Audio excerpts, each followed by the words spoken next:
किशन सोनपुर गांव में एक छोटा सा ढाबा चलाता था। इस काम में उसकी पत्नी कमला भी पूरा साथ देती थी।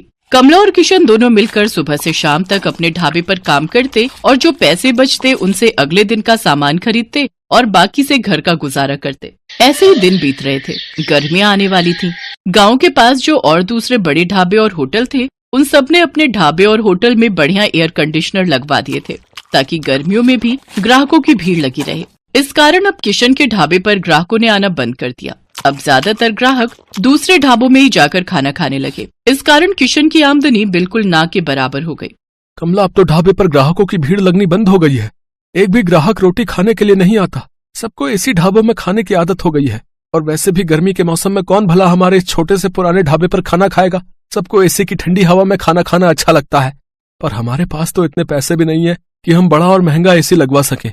कैसे गुजारा चलेगा कमला, कुछ समझ नहीं आ रहा है। इसी बात को लेकर तो मुझे भी चिंता हो रही है। ग्राहक नहीं आते तो खाना भी रोजाना का खराब हो रहा है। हमारा तो बहुत नुकसान हो जाएगा। अब तो थोड़े से ही पैसे बचे हैं जिनसे सिर्फ एक दाल और रोटी बना सकते हैं। उसके अलावा हम कुछ नहीं बना सकते। किशन भाई, गर्मी में यहाँ बैठकर खाना बहुत मुश्किल है। आज तो मैं गलती से बैठ गया, नहीं तो अब तो मैं एसी वाले ठंडे ढाबे में ही खाना खाऊंगा। वहाँ थोड़े पैसे ज्यादा होते हैं पर आराम से खाना तो खा लेते हैं। लाओ, कितने पैसे हो गए? 50 रुपए।